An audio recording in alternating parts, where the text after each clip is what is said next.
আসসালামু আলাইকুম, মজার পাঠশালায় তোমাদেরকে স্বাগতম। আমরা আজ আর্টিফিশিয়াল ইন্টেলিজেন্স এবং রোবোটিক্স নিয়ে আলোচনা করব। এই দুইটা টপিকস তোমাদের পরীক্ষার জন্য খুবই গুরুত্বপূর্ণ। আমরা প্রথম দেখি যে আর্টিফিশিয়াল ইন্টেলিজেন্স কি। আর্টিফিশিয়াল ইন্টেলিজেন্স অর্থাৎ কৃত্রিম বুদ্ধিমত্তা। কৃত্রিম মানে যা আমরা তৈরি করি। তো আমরা কোনোভাবে যদি বুদ্ধিমত্তা তৈরি করতে পারি, মনে করো যে মানুষ কিন্তু বুদ্ধিমত্তাটা আল্লাহ বা সৃষ্টিকর্তা তাকে দিয়েছে, অথবা আমরা ছোটবেলা থেকে শিখতে শিখতে আমাদের নিজস্ব একটা বুদ্ধি আছে। মনে করো হঠাৎ একটা তুমি জিনিস দেখলে তুমি ডিসিশন নিতে পারো যে আমার ওইদিকে যাওয়া উচিত হবে কি হবে না। তো এইটা আমরা কোনো মেশিনকে যদি দিতে পারি, যে মেশিনও এইভাবে ভাববে যে এই কাজটা আমার করা উচিত হবে কি হবে না, সেটাকে বলা হয় আর্টিফিশিয়াল ইন্টেলিজেন্স, অর্থাৎ কৃত্রিম ভাবে মেশিনকে এইটা শেখানো। ওকে, তাহলে আমরা আসলে কিভাবে এই সিদ্ধান্তগুলো নিতে পারি? দেখো, ছোটবেলায় কিন্তু আমরা এই ধরনের সিদ্ধান্ত নিতে পারতাম না। ছোটবেলায় আগুন দেখলে হয়তো আমরা অনেকে আগুনের দিকে যাইতাম বা পানির দিকে যাইতাম, মা বাবা ধরে রাখতো, যাইতে দিত না, কান্নাকাটি করতাম। আমরা কিন্তু তখন বুঝতাম না যে ওটা আগুন, ওইটা ভয়ঙ্কর জিনিস। তো আমাদেরকে বারবার বোঝানো হয়েছে যে এটা আগুন, এটা ভয়ঙ্কর জিনিস, এখানে তুমি যাবা না। বারবার বোঝানোর পরে আমরা একটা সময় বুঝতে শিখেছি। ছোটবেলায় কিন্তু বাচ্চাদেরকে এভাবে শেখানো হয়। ঠিক রোবটকে বা কম্পিউটারকে একইভাবে বারবার বোঝানো হয় যে এই ধরনের সিচুয়েশন আসলে তোমার এই ডিসিশন নিতে হবে। এভাবে তাকে বারবার শেখাতে শেখাতে সে একটা সময় নিজের ডিসিশন নিয়ে শেখে।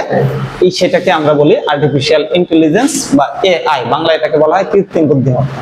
আমরা সংজ্ঞা লিখেছি, দেখো, মানুষ যেভাবে চিন্তা ভাবনা করে কৃত্রিম উপায়ে কম্পিউটারকে সেভাবে চিন্তা ভাবনা করার ক্ষমতা প্রদানকে আর্টিফিশিয়াল ইন্টেলিজেন্স বলে। অর্থাৎ আমি কম্পিউটারকেও মানুষের মতো ভাবতে শিখাবো, এটাকে বলা হয় আর্টিফিশিয়াল ইন্টেলিজেন্স। এর উদাহরণ হচ্ছে চ্যাট জিপিটি। তোমরা এখন কিন্তু এগুলো অনেকে ইউজ করো। এটা হচ্ছে একটা চ্যাটবট। অর্থাৎ তুমি চ্যাট জিপিটি এটা ঢুকে তাকে যে ধরনের প্রশ্ন করো সে সেই ধরনের অ্যান্সার করবে। অর্থাৎ এ অনেকটা তোমার হচ্ছে একটা বন্ধুর মতো, যে বন্ধু সবকিছু জানে। তুমি তোমার বন্ধুকে যদি বলো কি অবস্থা, কোথায় তুই, তাহলে তোমার বন্ধু একটা অ্যান্সার দিবে।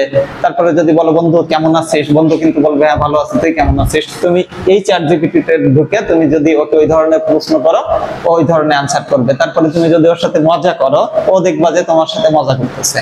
তাহলে এটা একটা আর্টিফিশিয়াল ইন্টেলিজেন্সের একটা উৎকৃষ্ট উদাহরণ। তারপরে রোবট, বিভিন্ন ধরনের রোবট কিন্তু এই যে বাংলাদেশে এসেছিল রোবট সোফিয়া, এটা কিন্তু বাংলাদেশের বিভিন্ন মানুষের সাথে কথা বলেছিল। হ্যাঁ, এই আর্টিফিশিয়াল ইন্টেলিজেন্সের একটা পার্ট হচ্ছে রোবোটিক্স। ওকে, তো রোবোটিক্স কাকে বলে এইটা বোঝার আগে রোবট কাকে বলে সেটা আমাদেরকে একটু বুঝতে হবে। দেখো, আমরা বিভিন্ন ধরনের রোবট দেখি। স্বাভাবিকভাবে আমাদের কাছে মনে হয় যে রোবট মানেই শুধুমাত্র মানুষের মতো আকৃতি একটা যন্ত্র, কিন্তু মানুষের মতো আকৃতি না হয়ে রোবট হতে পারে। একটা গাড়ি সে রোবট হতে পারে, স্বয়ংক্রিয়ভাবে যে গাড়িগুলো চলে এটা কিন্তু একটা রোবট। ওকে, তো রোবট বলা হয়, রোবট হলো কম্পিউটার নিয়ন্ত্রিত একটি স্বয়ংক্রিয় যন্ত্র। কম্পিউটার নিয়ন্ত্রিত অর্থাৎ সে রোবটটাকে নিয়ন্ত্রণ করবে হচ্ছে কম্পিউটার। সেরকম একটা যন্ত্র, স্বয়ংক্রিয় মানে নিজেই চলবে, কিন্তু সে কোনো একটা ব্যক্তির নির্দেশে কাজ করবে। অর্থাৎ সে নিজের নির্দেশে কাজ করতে পারবে না। একজন মানুষ তাকে বলবে যে তুমি এটা করো, সে সেই কাজটাই করবে। এটা হচ্ছে রোবট।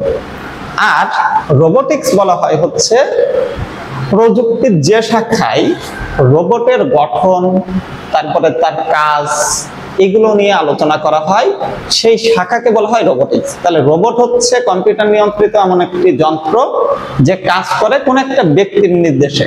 আর রোবোটিক্স হচ্ছে রোবট নিয়ে যে শাখায় আলোচনা করা হয় সেই শাখাটাকে বলা হয় রোবোটিক্স।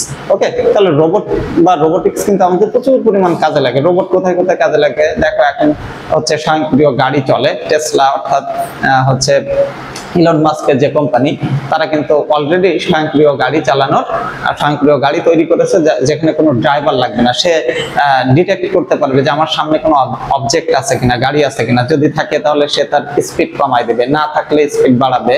সে কোন দিকে যাবে এই তারপরে জিপিএস ট্র্যাকিং করে সে তার রুট নির্বাচন করে, এইভাবে চলাচল করতে পারে। তারপরে আমরা বিভিন্ন ধরনের রোবট দেখেছি যে রোবটগুলো মানুষের কাজের হেল্প করে। এই ধরনের কাজে আমাদের রোবট লাগে। তাহলে রোবট কিন্তু প্রায় সব ক্ষেত্রে ইউজ হয়।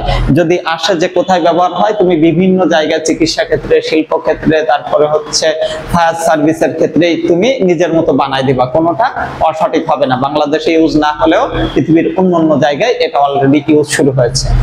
ধন্যবাদ সবাইকে।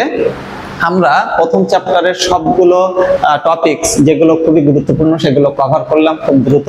এই টপিকস গুলো পড়লে তোমরা প্রথম চ্যাপ্টার থেকে একটা অবশ্যই অ্যান্সার করতে পারবে এবং তোমরা লিখে আসবে, লিখলে মার্কস দিবে। এরপরে আমরা হচ্ছে দ্বিতীয় চ্যাপ্টারের 4টা টপিকস আছে, সেই 4টা টপিকস এখন আলোচনা করব।